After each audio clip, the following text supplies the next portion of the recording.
masuk Mbak. Mbak boleh duduk sebelah mana Mbak? Sebelah sini aja, Pak.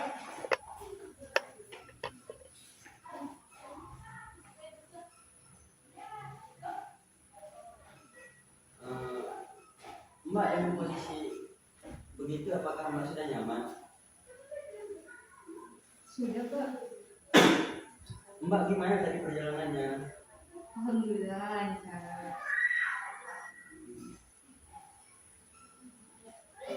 Alhamdulillah Mbak. Baik, sebelum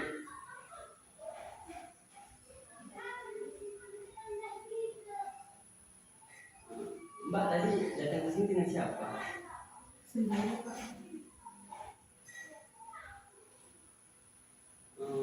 Sebelumnya Mbak sudah pernah ikut konseling? Belum, Pak. Ini baru pertama kali saya datang ke sini. Makasih Mbak. Terima kasih banyak Mbak sudah memilih saya sebagai konselor pertama ya. Yang Mbak.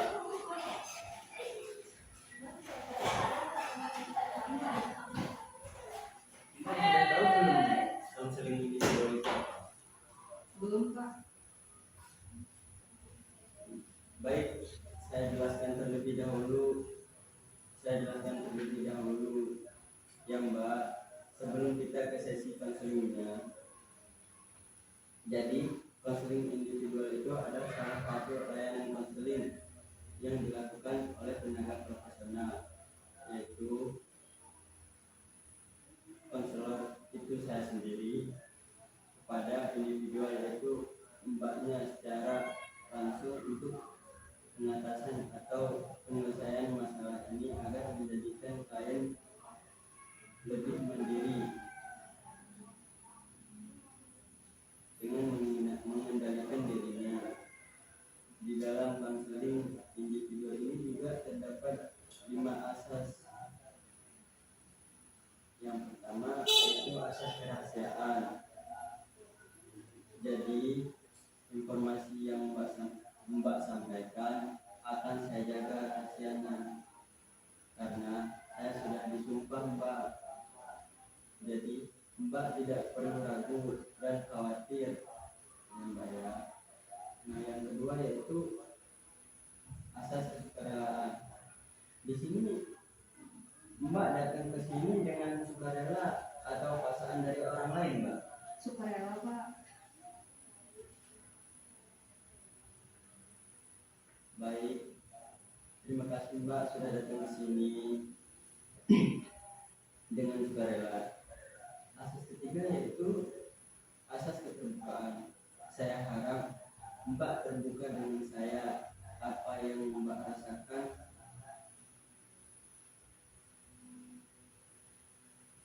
yang Mbak pandang mohon untuk diungkapkan ya Mbak ya. Yang keempat yaitu asas kekinian. Ini membahas apa yang terjadi saat ini, dan asas yang terakhir itu asas kemandirian, di mana keputusan berada di tangan lain.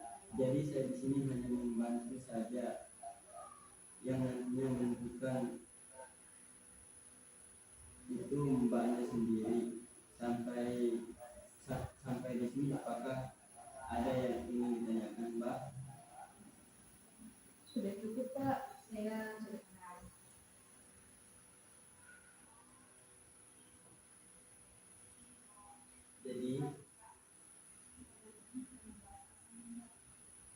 Jadi hari ini kita mau membahas apa nih Mbak?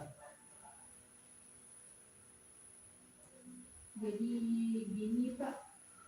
Maksud dari kedatangan saya ke sini, saya ingin menceritakan apa yang membuat saya gelisah dan tidak membuat saya jadi senang.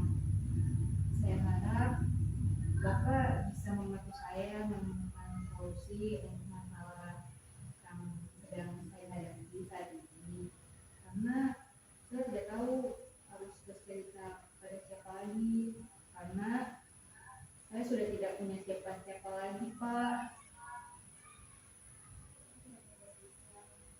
Saya tidak menjanjikan bahwa saya bisa mem- membantu Mbak keluar dari masalah ini,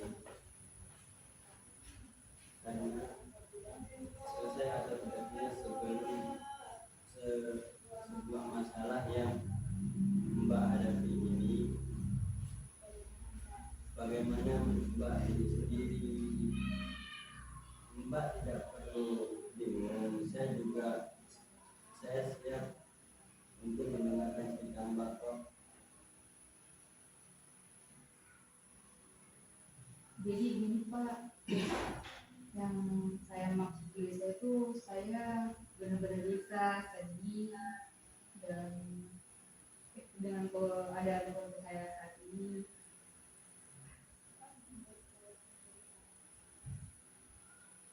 Apa yang membuat Mbak Yasin gelisah? Kondisi keluarga saya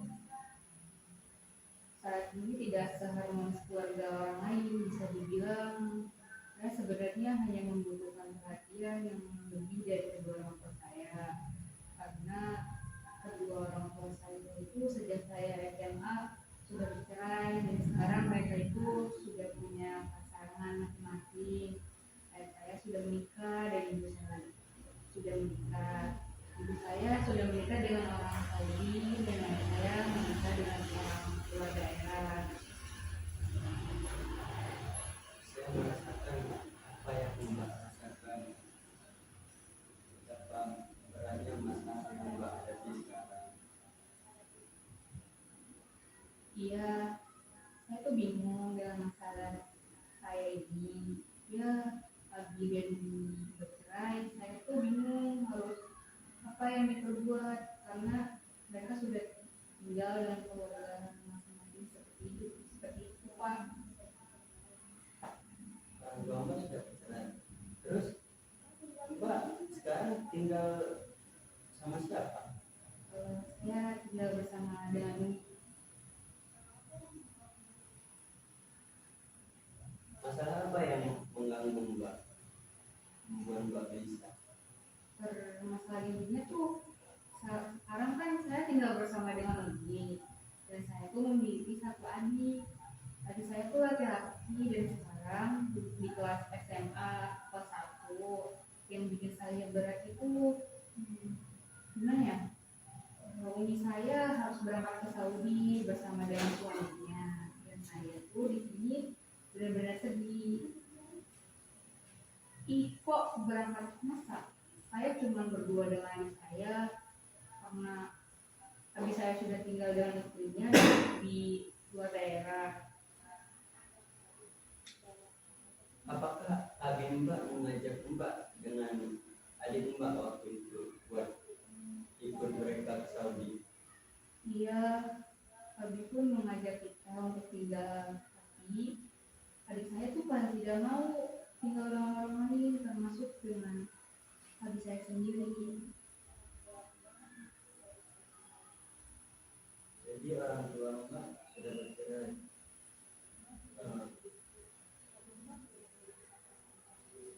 Abi Mbak sudah memiliki pasangannya di luar daerah, dan begitu pun dengan umi Mbak sudah menikah dengan orang Saudi dan tinggal di sana. Dan Mbak Yasmin merasa sedih dan gelisah karena umi harus pergi untuk meninggalkan Mbak Yasmin dan adik-adik Mbak Yasmin yang di rumah sendirian gitu. Iya, seperti itu. Jadi yang membuat saya gelisah, sedih dan tidak karuan lah Pak. Tinggal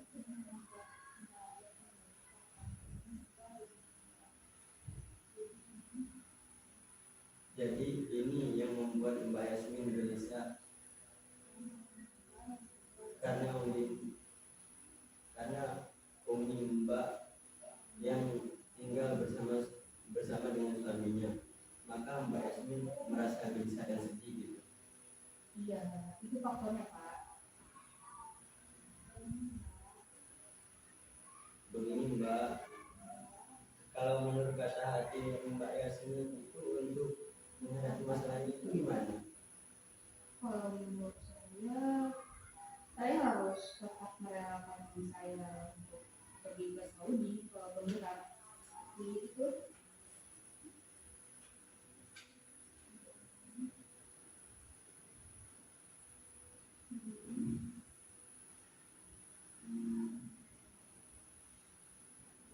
Baik, itu adalah pilihan yang tepat yang sudah Mbak Yasmin lakukan, Prof. Karena saya mengerti dengan situasi Mbak yang saat ini lagi sedih dan gelisah. Keputusan Mbak Yasmin untuk merelakan Umi tinggal di Saudi itu bagus. Tapi bagaimana pilihan Mbak sekarang? Apakah udah benar-benar yakin gitu? Saya bertetap tinggal bersama saya di rumah. Dan saya adalah tanggung jawab saya dan itu memang sudah menjadi pilihan saya. Satunya pun saya harus merelakan diri berangkat ke Saudi.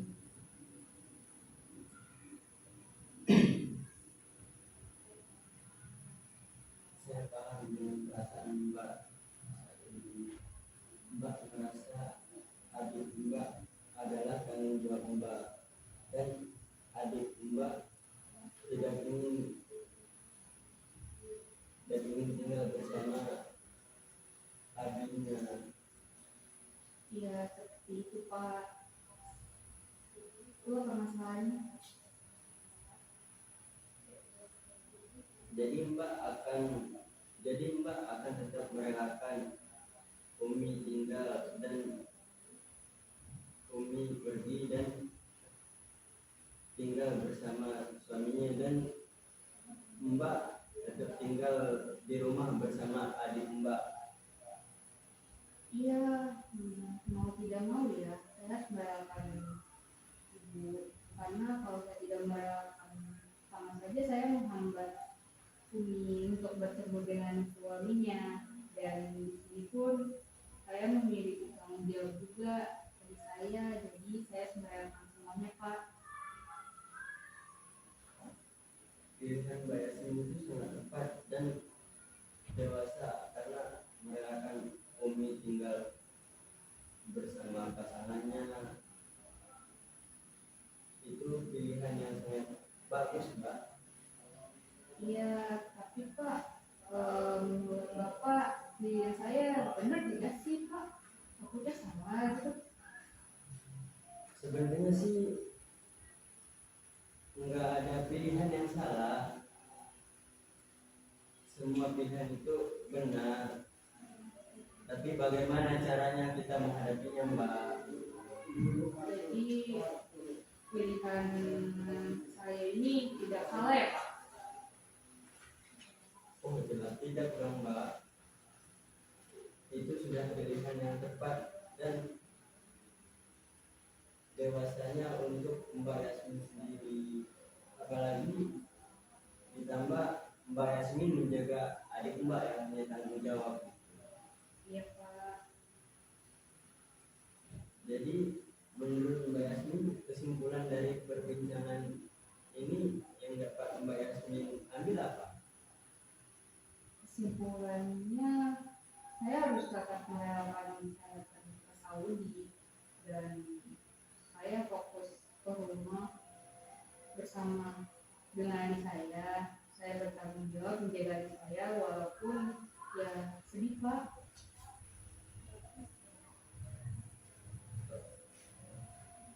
Bagus Mbak. Mbak Yasmin sudah bersikap secara dewasa untuk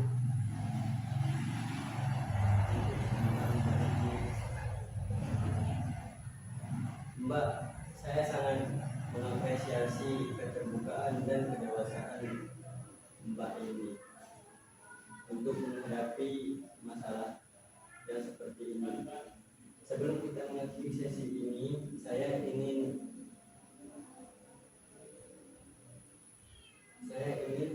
Mbak memastikan Mbak bahwa Mbak merasa lebih lega atau memiliki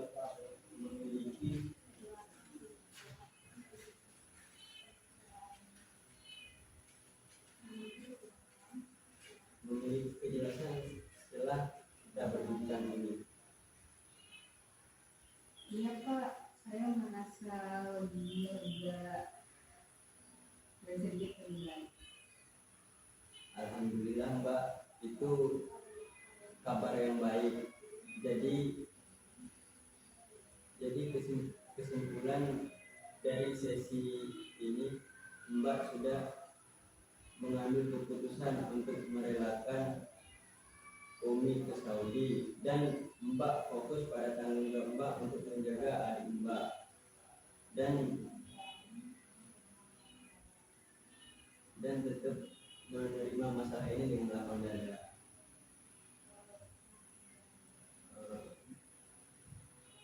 Kalau nanti Mbak membutuhkan dukungan lebih, Mbak bisa datang lagi kok.